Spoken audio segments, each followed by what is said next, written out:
So we arrived last night just on this peninsula off Komodo Island, and we arrived quite late. Dropped the anchor in, not the best secure of anchorages. We did feel the chain kind of dragging a little bit. But anyway, the wind eventually died down.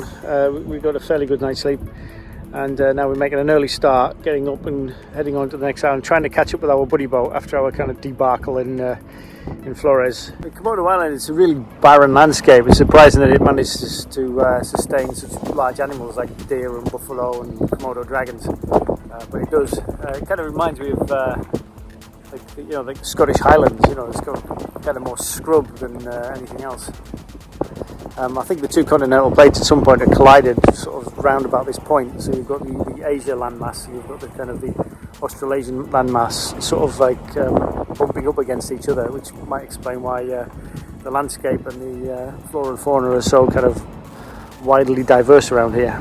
Beautiful sailing actually. It's really nice, quite flat, and the light is really nice on the mountains as well. It's a really nice time to get up and start sailing really, because you just see a completely different perspective on all the mountains here. But we've got on a sort of beam reach, we've got all three sails out. It's always good for a beam reach to have all three out. We get really good speed.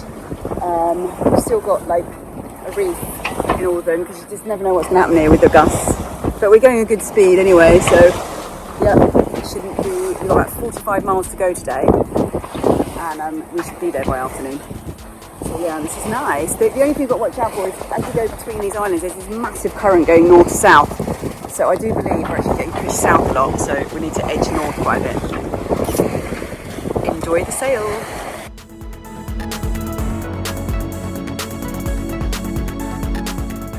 No dolphins.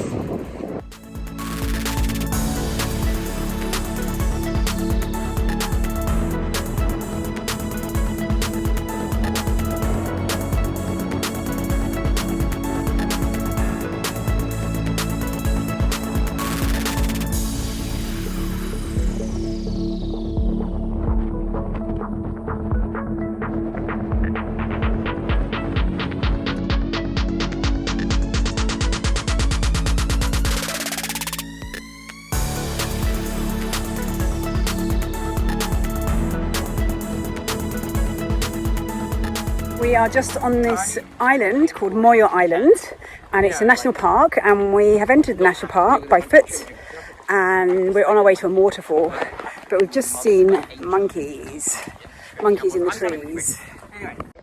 Inside every mind, if you look, you will find there's a child who never grew old. It's like coming out of Tolkien, like Lord of the Rings. Sings to the trees like nobody can see, with the fire that never went cold.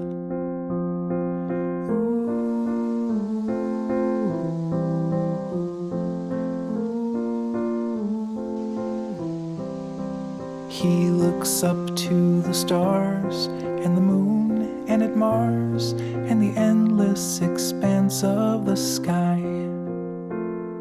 devoid of all doubt, just a question of how to climb up to the heavens and fly.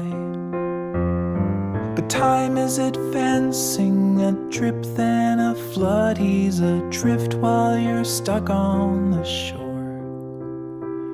and he sails away to the depths of our brain.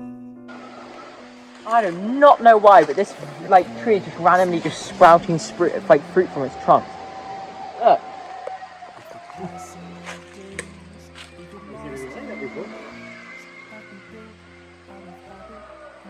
Might be some kind of fungal infection. The more lost we become as the day. Thank you for watching our videos. If you love these adventures and you would like to thank us, then you can simply click on the Super Thanks button below. If we have now inspired you, I suggest you head over to Patreon and sign up to our page. Here you can find out so much more, and we can talk to you directly. Days disappear into years. Ooh.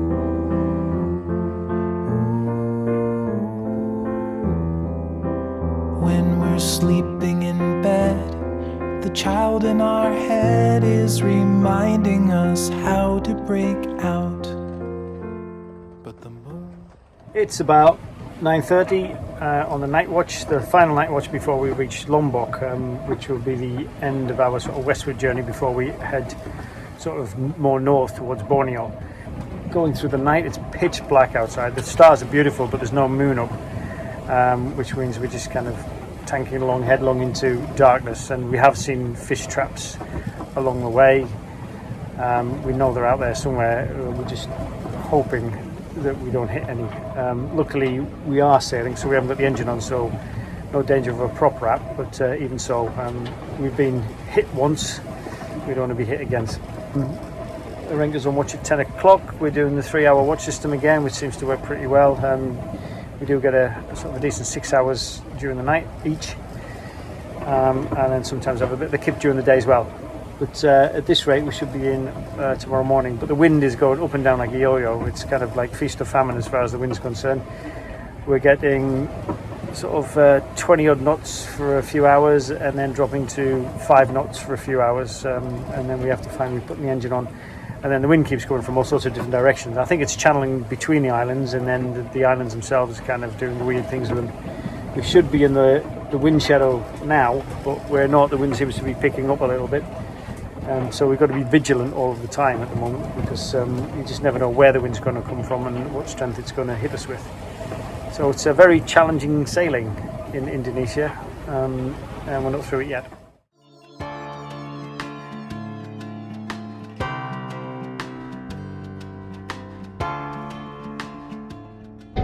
Another ship, over.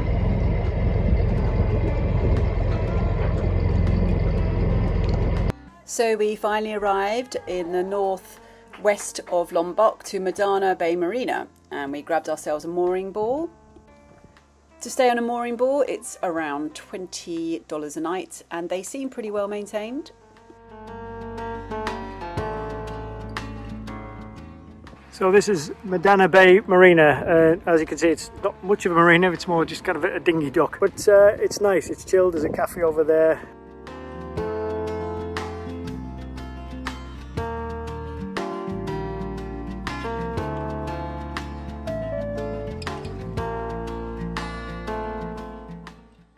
Renke's just cutting the boys' hair. I've just done a bit of washing. Ewan's just off playing with some local kids.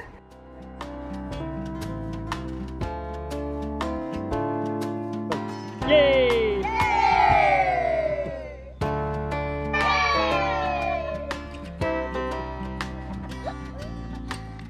It's a nice kind of drop-off point to get to Bali and the rest of Lombok. It means you don't have to go between the Lombok and Bali and fight against the current. There's a horrendous current between them, so once you go down there, getting back is really difficult. There was one place that our friends told us we really had to visit, and that was Lombok Wildlife Park.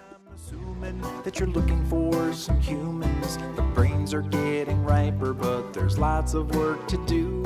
I'll provide you with a manifest of all the new arrivals. I'm certain that there's something here for you.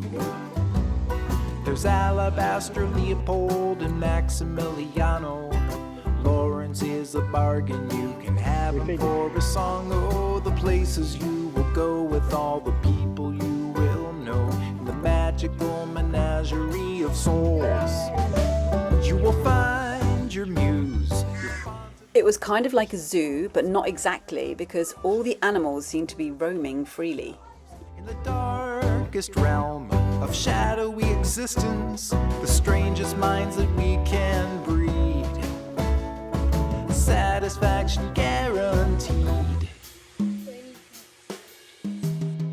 Mr. Newman, you were choosing, so while you are perusing, I wanna catch you up on some experiments we're doing. The data's incomplete, but we're encouraged. So I have to admit, we had a bit of a family debate today about whether to come to this park. We're not really big fans of zoos, and we actually turned down an offer to go and see some whale sharks in the wild because of the way that they were corralled into this fjord and then fed from rafts. But actually, it's not too bad here. We did read all the reviews quite a lot, and even though there is sort of an element of incarceration, The animals do seem quite content. The other thing that is missing is information boards, which is really bizarre. Usually we want to learn about some of the animals, and there's no information boards whatsoever. And so we're kind of relying on some of the guides who don't speak brilliant English, it has to be said, to tell us about these animals. Everybody was encouraged to feed and interact with the animals, except of course the crocodiles and the alpha males.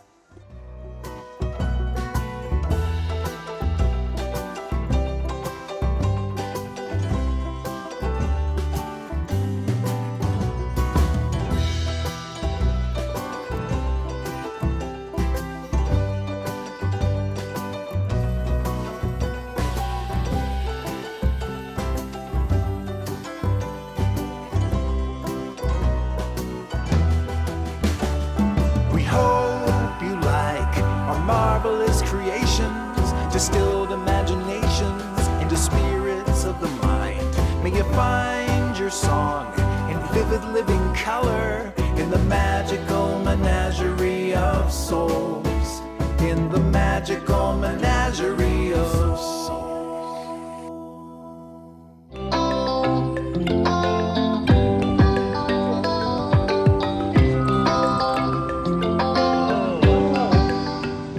So that was our short taste of Lombok. In the next episode, we head across to Bali for a 3 to 4 day trip.